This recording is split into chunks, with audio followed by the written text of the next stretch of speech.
Assalamualaikum warahmatullahi wabarakatuh. Nama saya Muhammad Syafiq bin Abdul Razak. Nombor metrik C21A1807. Hari ini saya akan membentangkan tentang Istana Jarhar dalam subjek Reka Bentuk Seni Tradisional CFT 1053, pensyarah Saifuddin bin Muhammad. Pengenalan.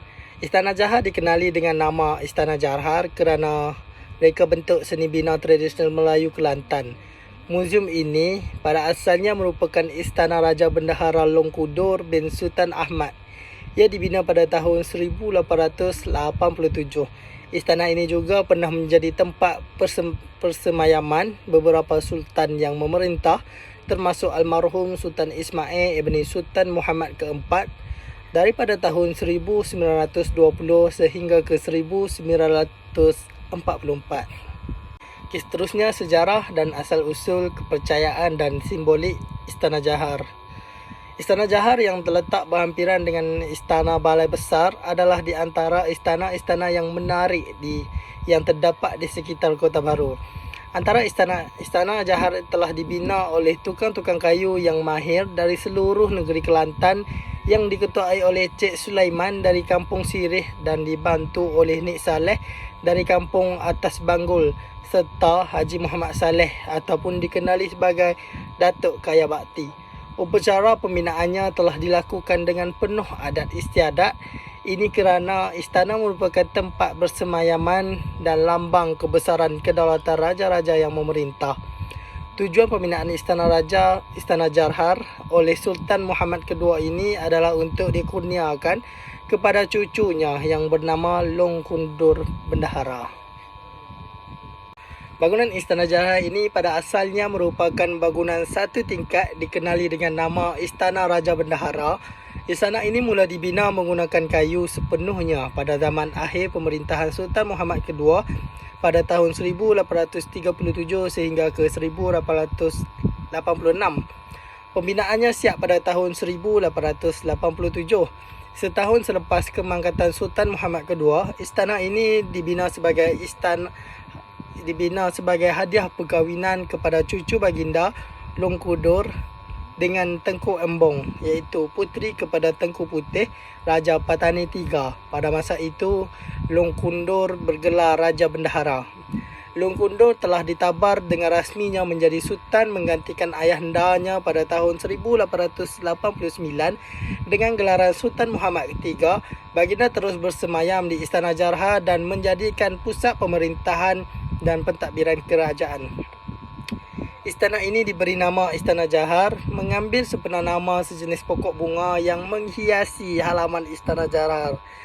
Bangunan Istana Jarhar telah dirasmikan sebagai Muzium Negeri oleh Perempuan Zainab kedua pada 30 Mac 1981 bersempena dengan sambutan ulang tahun Hari Keputeraan Sultan Kelantan. Seterusnya, reka bentuk yang digunakan dalam Istana Jarhar.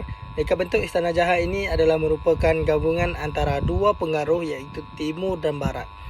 Bangunan Istana Jarhar dibina berbentuk 4 persegi panjang dan mempunyai 2 tingkat.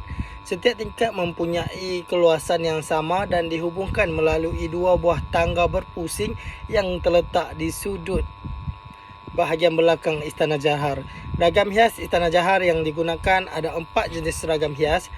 Yang pertama sirip naga, yang kedua ekor itik, yang ketiga andang-andang dan yang keempat jejala.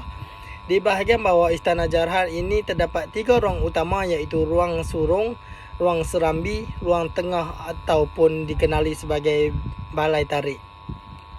Fungsi dan penggunaan Istana Jarhar.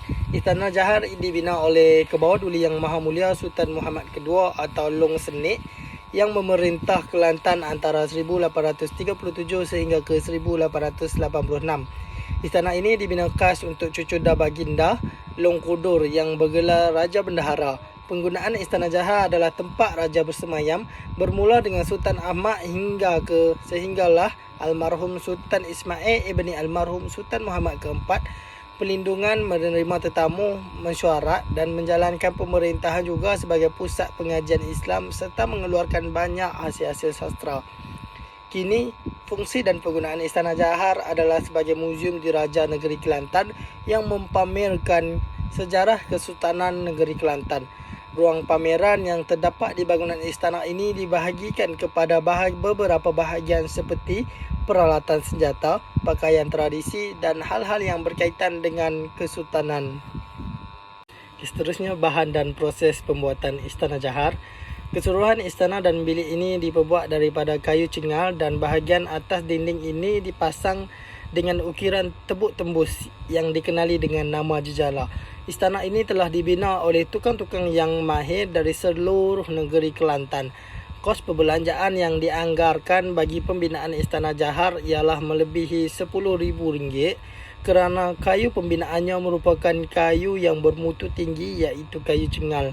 Kos pembinaan Istana Johor dikatakan kos yang rendah kerana dibina pada zaman dahulu berbanding kos istana batu dan istana balai besar.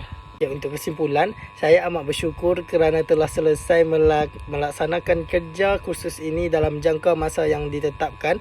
Dalam melaksanakan artikel kerja kursus ini, banyak pengetahuan dan nilai yang telah saya pelajari.